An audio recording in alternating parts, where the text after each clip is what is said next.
Of all human emotions, we know there are many. I personally find one of them the most disturbing, because when you experience this emotion, you're not quite certain what's going to happen next. And I'm talking about the emotion of fear. Being afraid. Afraid for yourself, afraid for a spouse, afraid for your children, fear for your life, fear for losing a job, fear that you might get that call from the doctor with the bad news. All of these fearful things cause your body to shoot adrenaline all over itself. And we know from looking at fear, we often either fight back, or we flee, or we do the best we can to hide and pray that it will go away.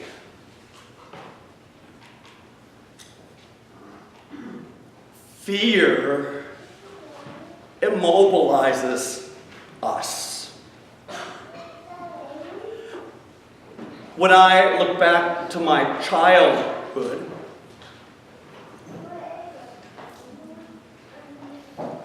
besides the bullies, I didn't fear too much.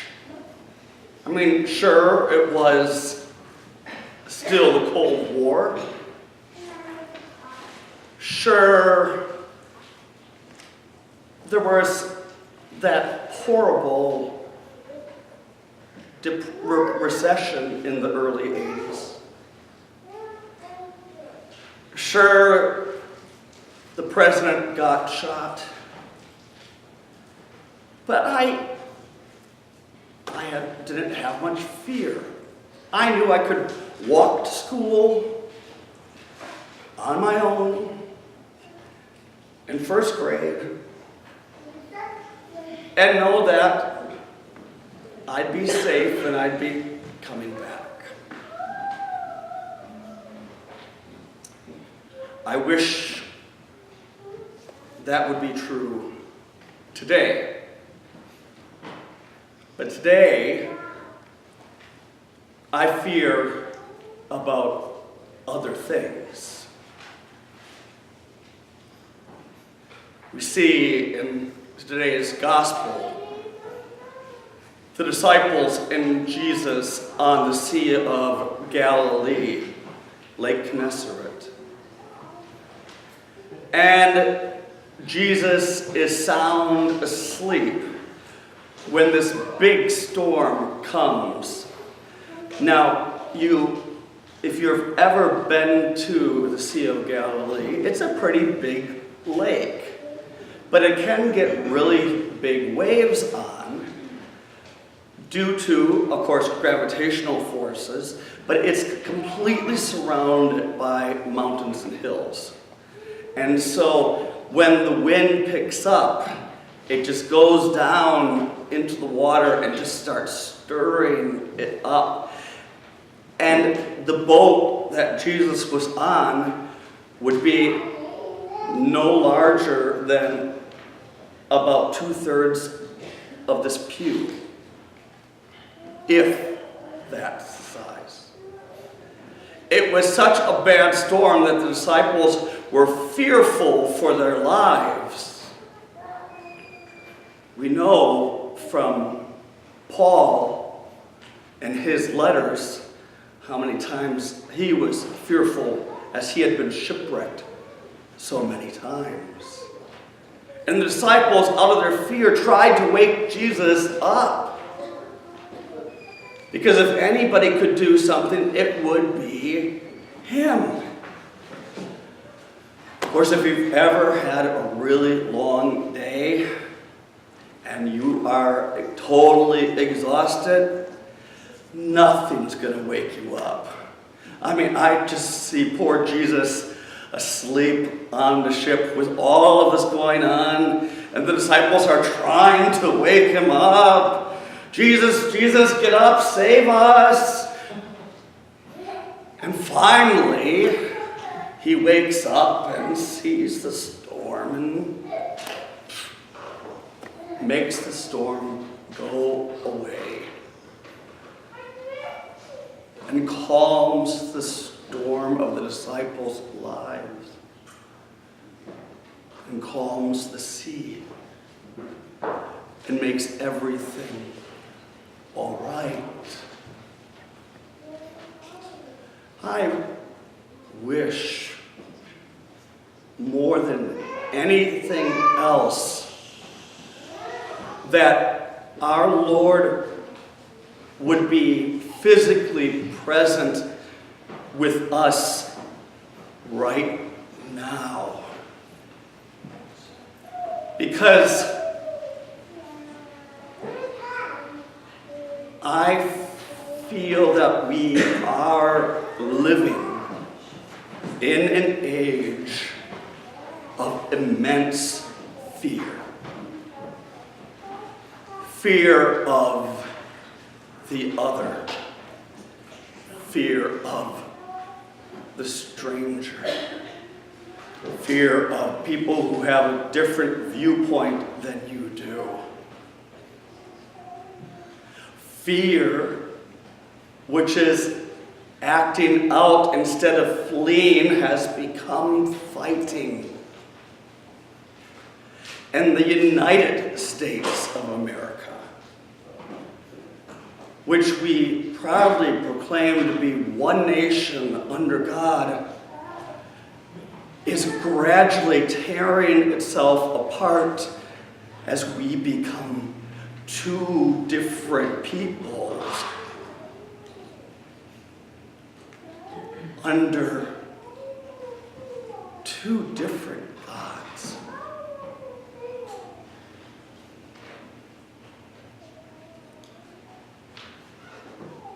The God of Jesus, who said, love the Lord with all your heart, all your mind, all your soul, love your neighbor as yourself.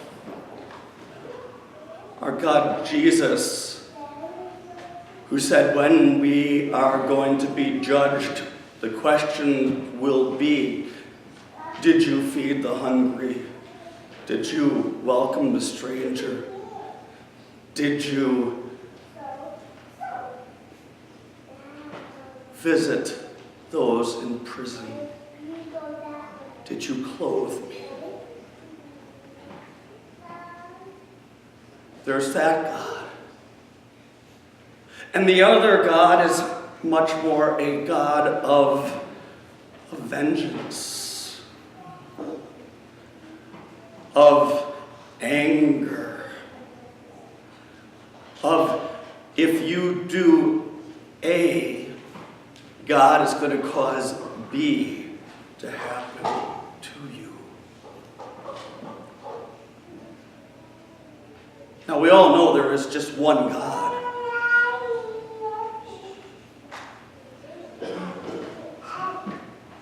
It is us humans who are separating us from God.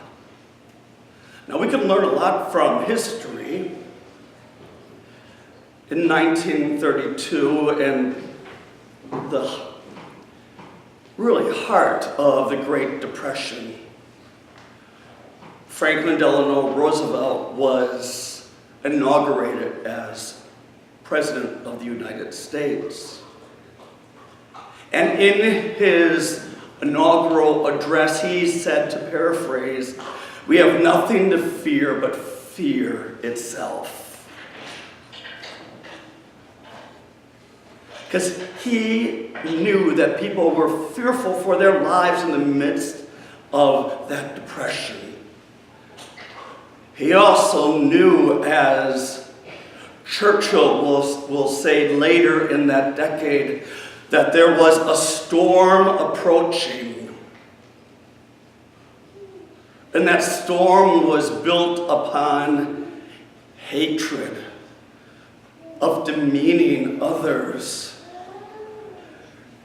of putting down, encaging, killing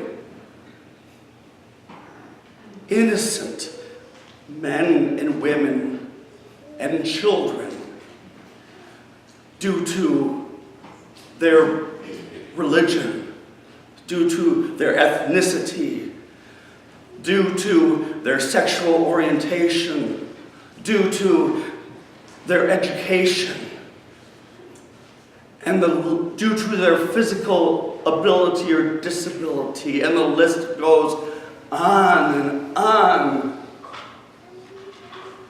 And Roosevelt knew that eventually the winds of war that were wrapping up, coming forward, and Europe would pull America into that war. But what FDR and Churchill tried to do was to unify a people. In 1932, the Great War was in many people's memories. The last thing they wanted to do was to send their young men off to war, and the women in support. We have been living in the time of the longest war in America's history since 9/11. We're worn out. We worry. We don't want to see war. We're afraid of the future. But my sisters and my brothers, what is happening, and you know it, regardless of where you stand on any spectrum, that because of fear, our nation, people in our nation are acting out in ways that go completely against what Christ calls the Christian to do.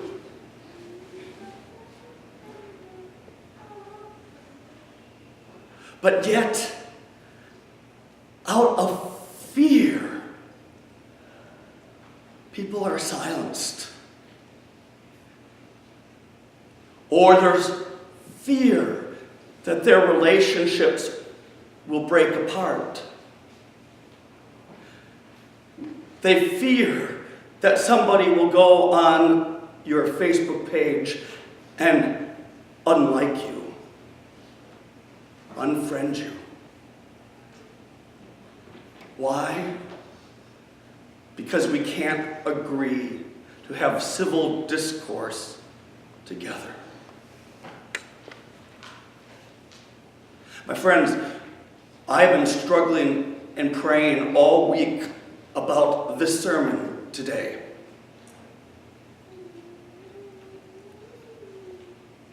I want to make it very clear to you that regardless of where you stand on the political spectrum, which is perfect because in the Episcopal Church, we're one big, huge umbrella that accepts people from many different points of view. But I beg of you, as Jesus Christ is not present physically to calm the storms, it is left to us, to you and to me, to do everything we can to bring down that level of discourse that is so hot right now, that there's such hatred amongst one another, that politicians of any party will name call other people,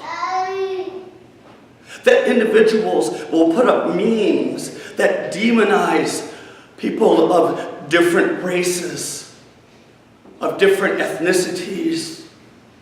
People won't be afraid to publicly say things that go against America's values. That who do these people think they are?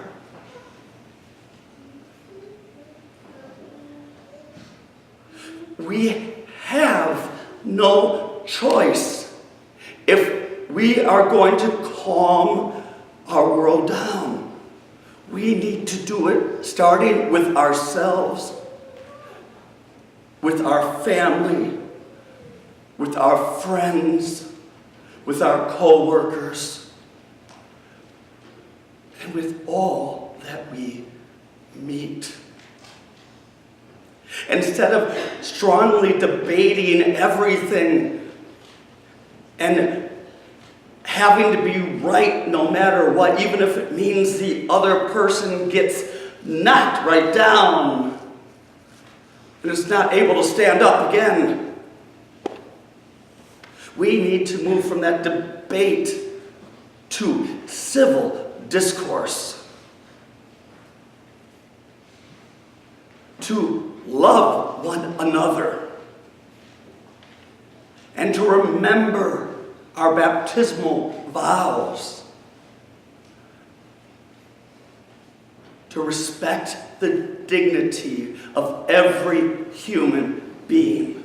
Because the moment you start, or I start, demeaning other individuals, that is the moment that Satan wins. Because Satan wants nothing more than for you and me to look at somebody else and not see them as a fellow human being. Because if they're not a fellow human being, who cares what happens to them? That's how we rationalize. And I beg you, my sisters and my brothers, do what you can. Write or call the White House, our senators, your representative. Pray for our president. Pray for members of Congress. Pray for everyone who is in our country. Each individual, no matter how they got here. Work to be peacemakers. March if you have to. Do what needs to be done in your own way to ensure that history will not repeat itself.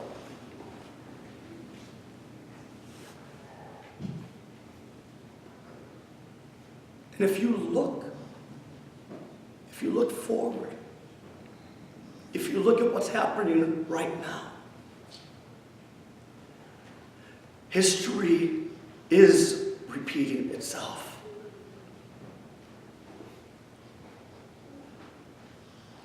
And who knows what war might be coming. And it is up to people of faith, those of us who follow Jesus, no matter where we are, to be the peacemakers, to calm the storm.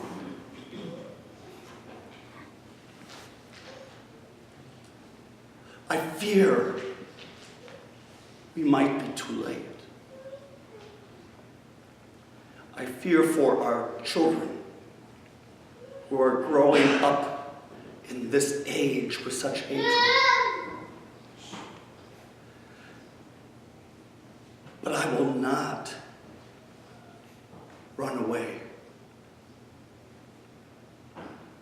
I'm not going to hide.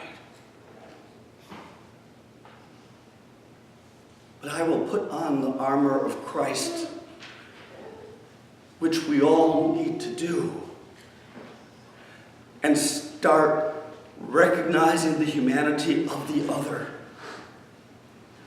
Start caring for the other. Start putting God first before any party.